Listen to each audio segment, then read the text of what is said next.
Holy crap, I figured out how to edit it. But anyways, good morning everybody. Welcome back to Love in Deep Space.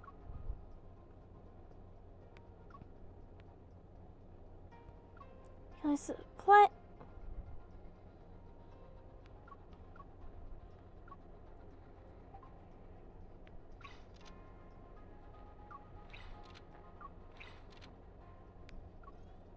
Why didn't it work?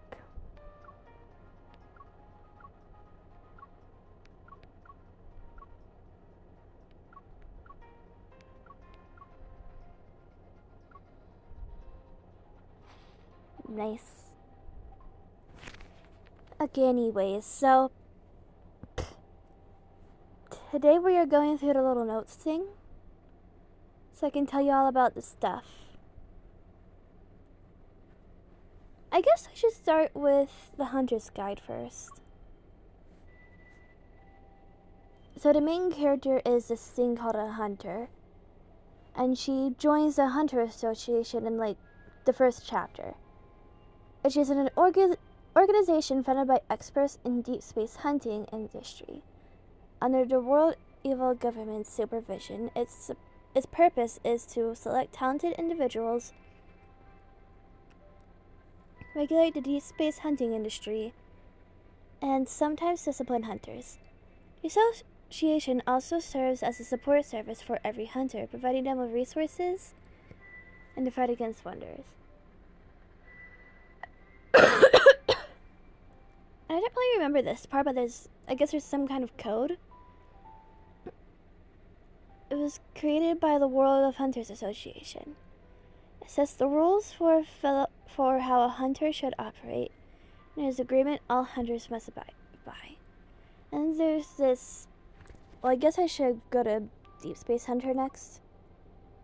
It's a growing profession of results of a disaster 14 years ago. Yeah, they're like weird city thing where the main character lives.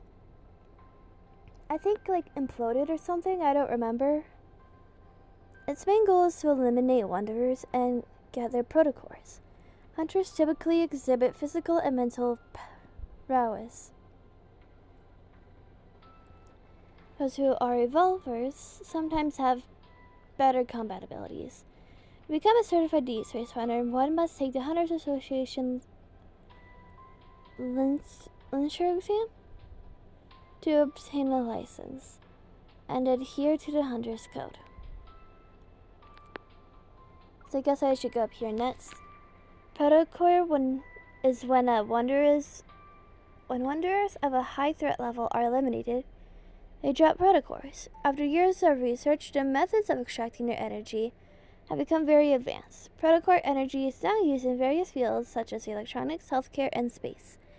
Utilized effectively, protocors can enhance combat abilities. I think the main character has a little in their heart. Yeah, they do. Because I remember that being said by Zane a couple chapters ago. Or a couple videos ago. Yeah. And then Evil. A special superpower only possessed by a small portion of the human population. Those who have Evil are called evolvers. Evil? Yeah, Evil. Evil. Ah. After many studies into the field of Evil, sorry, I'm white. You gotta be patient with me on this. Evil. Scientists can extract the power and create new weapons and use it to improve daily life. And then for Wanderers, the monsters are made from metaflux. They first appear from the deep space tunnel in various forms. While most species lack intelligence, they are formidable and attack humans and animals, and they're not easy to defeat.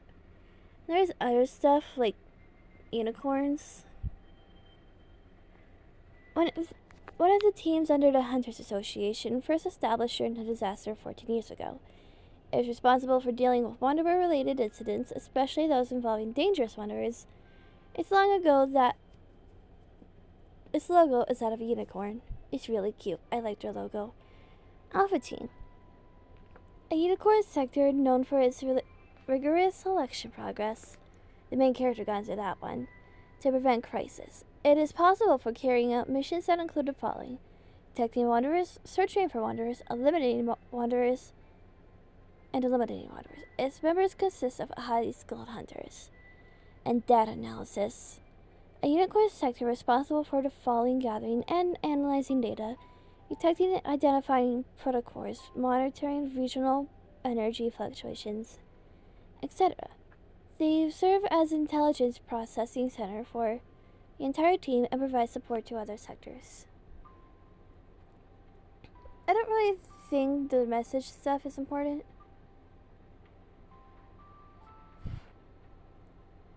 Yeah, but Lincoln City is. This is like where everything takes place. Lincoln was one of the cities that suffered from initial wonder attacks during the Chronofit catastrophe of 14 years ago.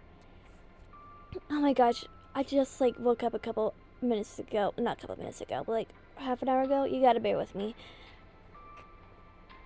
Alpha served as the first line of defense in the battle against them.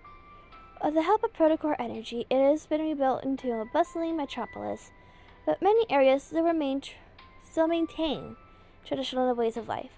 It is a city that embodies heroism and the liveliness of everyday life. It's a very cool place. I don't think we need to know about the other stuff though. And then the characters, I feel like this stuff is important. This is Tara, the first colleague the main character befriends after becoming a hunter. Young with a cute personality that suits her name. Aside from being known on the interesting gossip info, in the know, she really likes divination and the occult. Not only is she a true friend, but a trustworthy teammate. Then there's Jenna, the leader of unicorns and the main character's boss.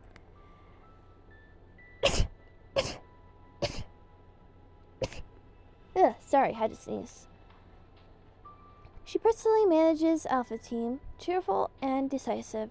She is known for her hands-on approach and is one of the best in terms of combat. Then there's Giovanni, a nurse working at a cardiac surgery department at School Hospital. That is where Zane works. Having just graduated from nursing school, she is young and lively, responsible, and always gets the job done. She has earned her patients' respect. And Nero. Nero is a colleague from data analysis who suffers from severe social anxiety. His personal space has a circumference of 2 meters and no outsiders are allowed inside it. Since Alpha Team's office is rarely crowded, he uses it to find some peace and quiet. That's why we're acquaintances. Whenever issues related to Wanderers are brought up, he becomes a chatterbox. Okay, I think that's everything important.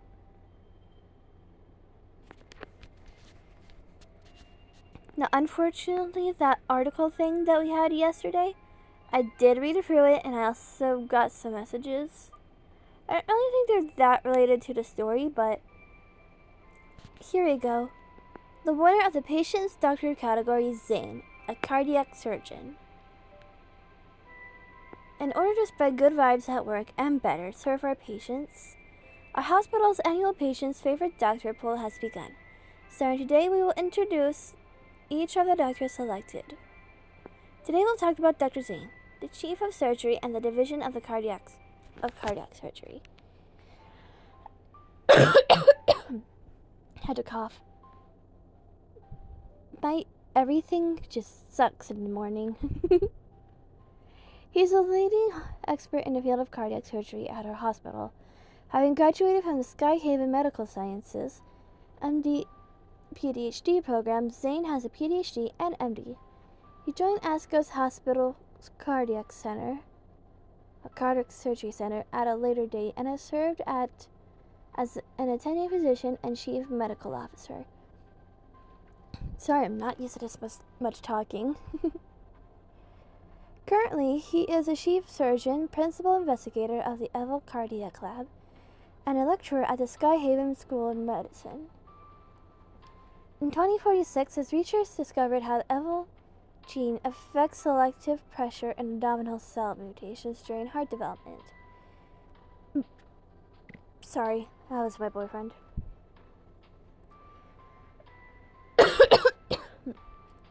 It was a groundbreaking contribution to reducing the risk of congenital heart disease in children. There's earned Dr. Zane the prestigious Starcatcher Award. In the same year, he successfully performed the first ever abdominal erotic. That's a new word that I gotta write down. I just love learning new words. I love learning new words.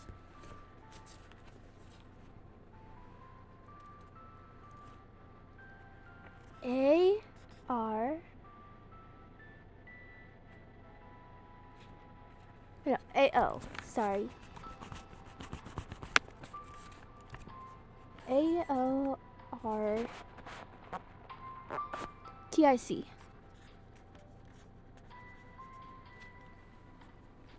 We can worry about that later.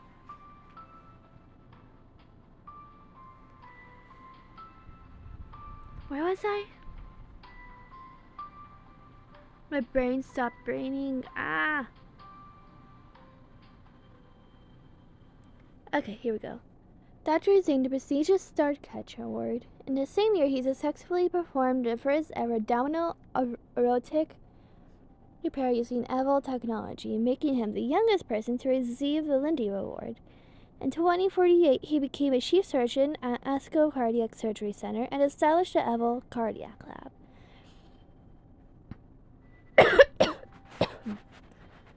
where he leads multiple research projects on how Eval regulation changes cardiac function. Dr. Zane's professional skills are inseparable from his self-discipline and diligence. In the eyes of his colleagues, he is talented. In the eyes of his patients, he is dedicated. A dedicated, responsible doctor. During interviews, apart from his questionable expertise, his dislike for smiles, being extremely busy and still dedicated to his patients, and being good with young patients who love to cry, were repeatedly mentioned. If you want to support Dr. Zane, please vote for him. Boop, give it a like. So young and talented, 1 year of his life is better than half of my life. From Venus, Zhang Eclair. Love the name. I was fortunate enough to get an appointment with Dr. Zane for my mom. He's truly a professional. It's very reassuring. Fire in the hole! Voted. Does this mean I don't have to wait in line for my next appointment? Going to bed early. Alright, I can rest easy knowing I've seen someone fight for a better world. Unlucky MD. Zane, our Lord and Savior of Science, is still a god in our med school. Before every exam, we pray to him 3 times. That was kinda silly. And, we got 13 minutes left. What should I do? I guess I kinda want to upgrade some of my cards.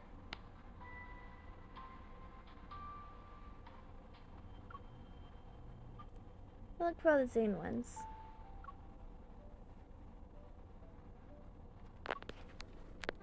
Man, why do I not have that many Zane ones?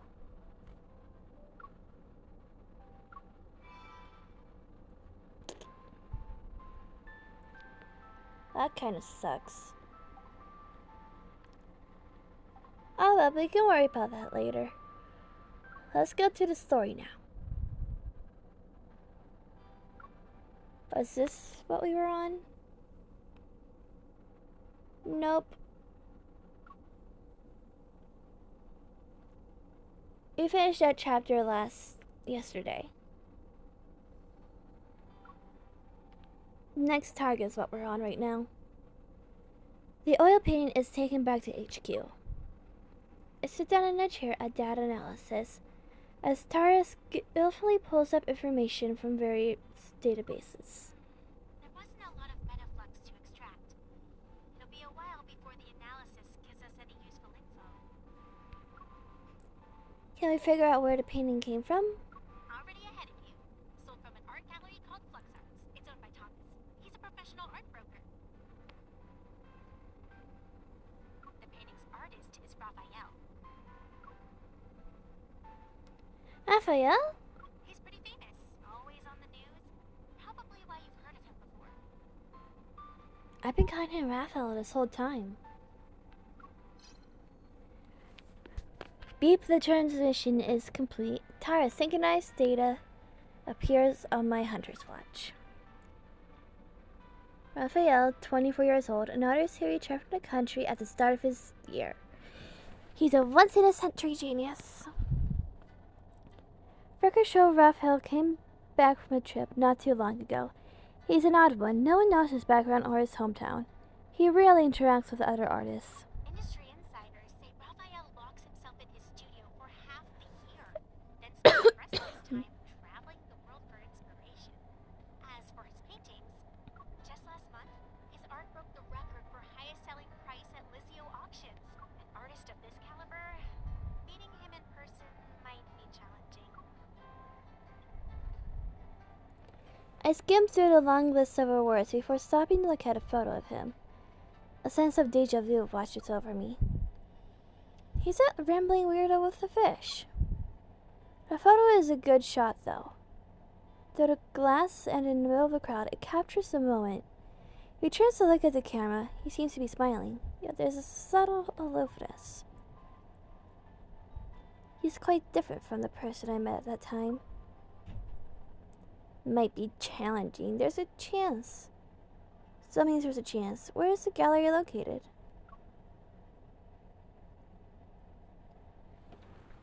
The next morning, the Hunters Association arranges a meeting with Thomas. He's not only the owner of Fluxsource, but also Raphael's agent. Aside from running the gallery, he handles all external affairs for his artists.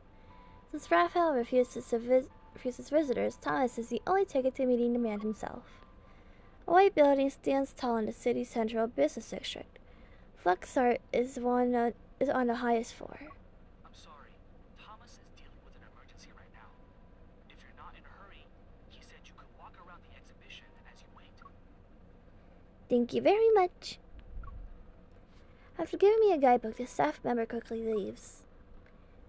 In the exhibition, snow white walls are bare. The overhead lights cast a soft light on them.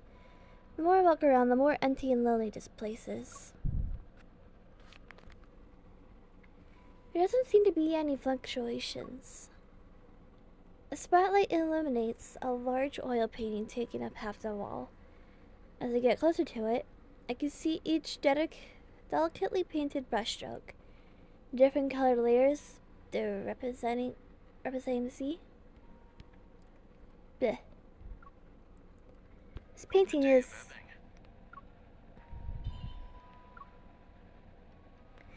a voice from who knows where echoes from the large exhibition. Sounds familiar. I look around, but the hall is empty. Every year, there's a day when the tides go against the ocean currents, and using the night's countercurrent, creatures from the deep sea are washed ashore. Once the tides recede at dawn, they return home. As a result, everything they met that night turns into distant memories of the surface world. Some deep sea creatures are obsessed with the world outside the ocean, desiring its warmth. They stubbornly wait for the sunrise before returning, all just for a sun they've never, ever seen before. Who are you? The person stops talking, second turn into minutes before he responds in a languid tone. Hey, I'm Raphael. Wait a minute, languid. Languid. I don't know that word either. I don't know languid. So many new words.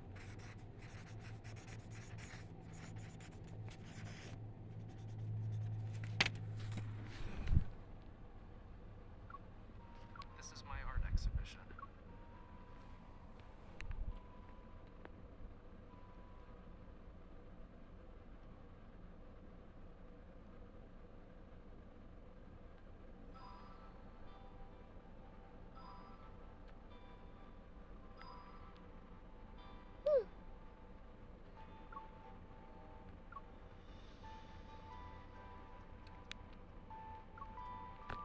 Let's do one more story and then I'm going to end the video. The exhibition hall is silent. The hologram projector casts a soft glow as if to reflect pink particles in the air. Are you Raphael himself? How are you hiding? Embodiment of his inspiration and thoughts, more or less. His voice is cold yet laced with a hint of nonchalance. Ah, it's AI. Will you answer any questions I asked about the paintings? Sure. If I know the answer, that is. I'd appreciate it if you could show me around.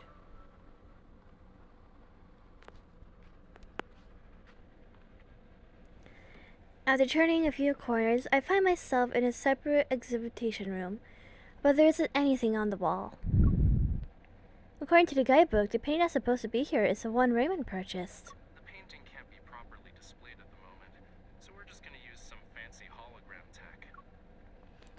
A beam of light shines from above the wall, colors chaotically mixed together on this makeshift canvas. Waves with the white sea foam appear, the azure ocean rippling out and revealing a gradient colors from the water surface to its depths. Feels similar to the paintings I saw in Raymond's mansion, but not quite. So what's the story behind this A painting? dream. His voice is suddenly softer, carrying an indescribable sadness. When I was a kid, I had dreamed I turned into a fish.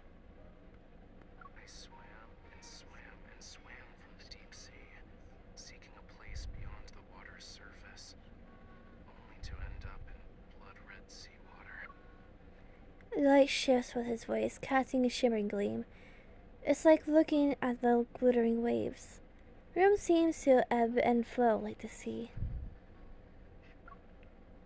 A pinkish hue gradually shifts into a dark crimson. Why did the sea turn red? Doesn't answer my question. Maybe he didn't detect any important keywords, so he just kept talking. I ever saw such a color. Who knows how many years I've spent trying to recreate it. But I never really could get that same shade of red. It was always a slightly different hue, you know? For some reason, I can almost hear the faint melody from Raymond's mansion again. Sorry, miss. The lights in the exhibition hall return to normal and the hologram vanishes. As if waking from a dream, I turn around to see a man standing behind me. He must have approached me when I wasn't I'm looking. Raphael's art gallery manager, Thomas.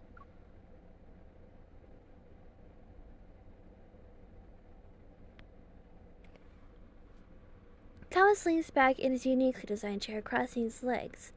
His leather dress shoes shine. He motions for me to sit down across from him.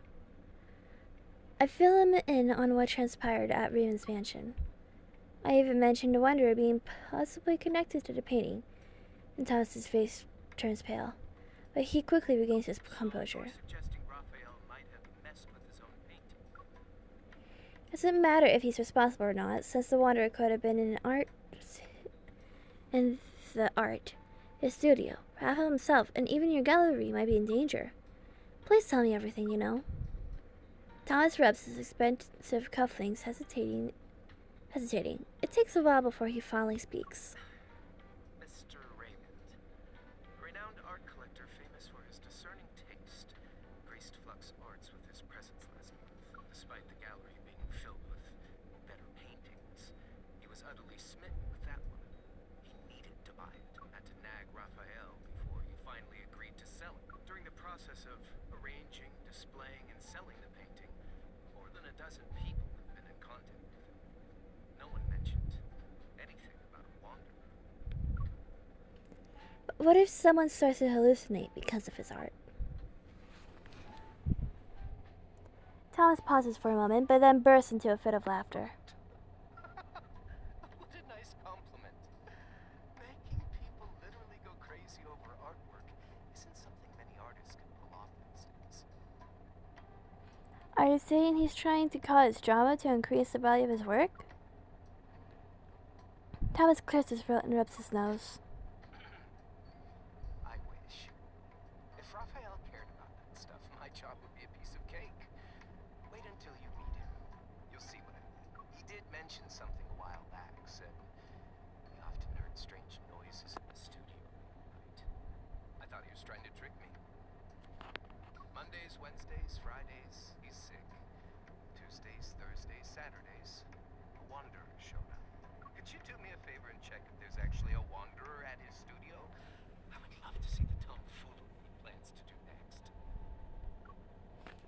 A thread of light quivers in the air. The sudden metaflux fluctuation draws my attention to a display case on the wall. What are those over there? Looks over his shoulder. Coral stones. Raphael uses them for his paint. Are you interested? Walking up to the display case, I see the stones are a vibrant red. Almost like blood. I pick one up. Sorry about that, my mom just asked me to go do some dishes. I will later. Okay, walking up to the display case, I see the stones are a vibrant red. Almost like blood. I pick one up. This is the source. Can I take it with me when I see Raphael? Sure. Thomas walks over to the French window. To the French window outside. To the French window? What? The. Outside is beautiful scenery as far as the eye can see. I look at where he's pointing. In the distance is a gorgeous ivory structure extending toward the sea. Visit the giant white building over there on White Sand Bay. That's where he lived. His memory is non-existent, so the door is open. You can just walk right in. Could you tell him to hurry up on that painting he's working on? I already sold it to someone.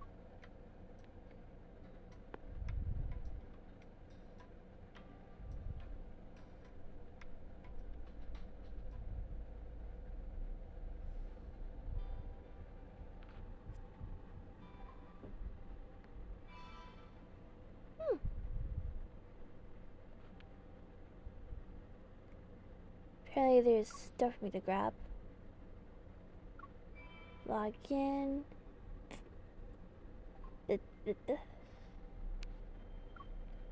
Mail.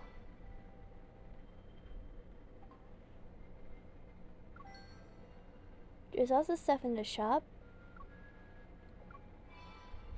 The daily free pack. What do you even use stamina for? I don't think I've needed it so far. Oh nice, we leveled up. That's pretty cool.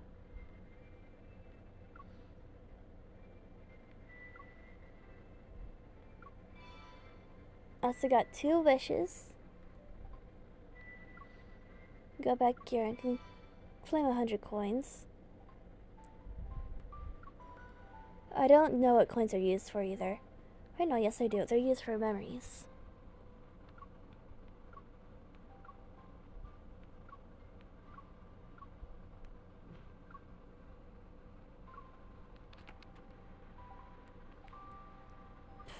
I want to try and level up some of my Zane stuff.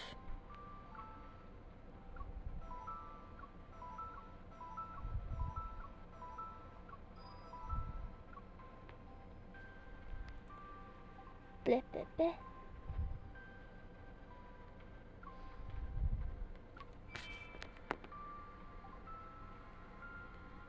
Now let's do our wishes.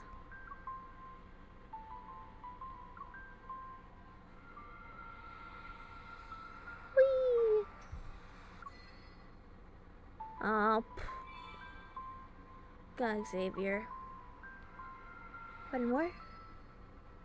Seriously? Another one? That's so stupid.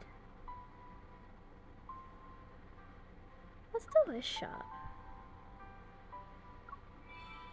Oh, nice. I got one for super cheap.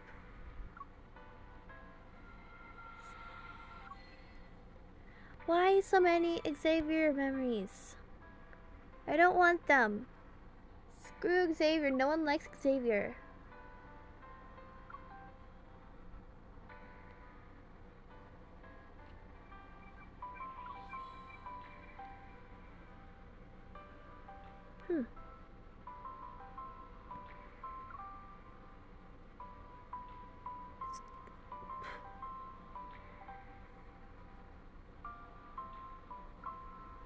Okay, let me check one last thing.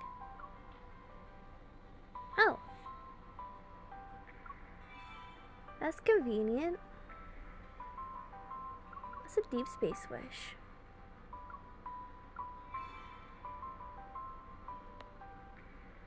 I don't know, but I'm gonna find out.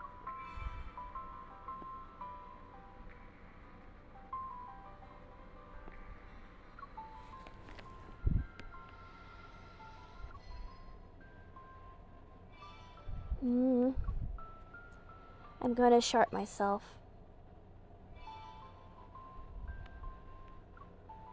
I'm gonna sharp myself very hard. Not actually, though.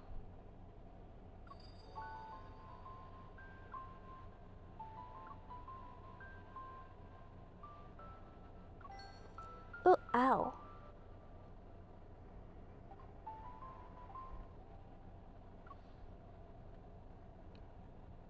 I don't think you can use deep space wishes right now.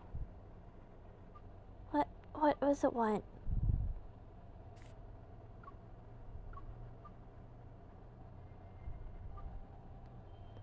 Why is it saying that I have stuff to claim?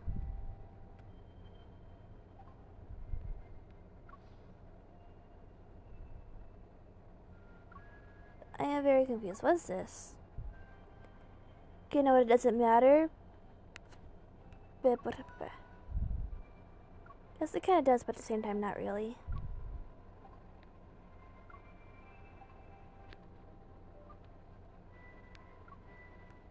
Let me bring him up real quick.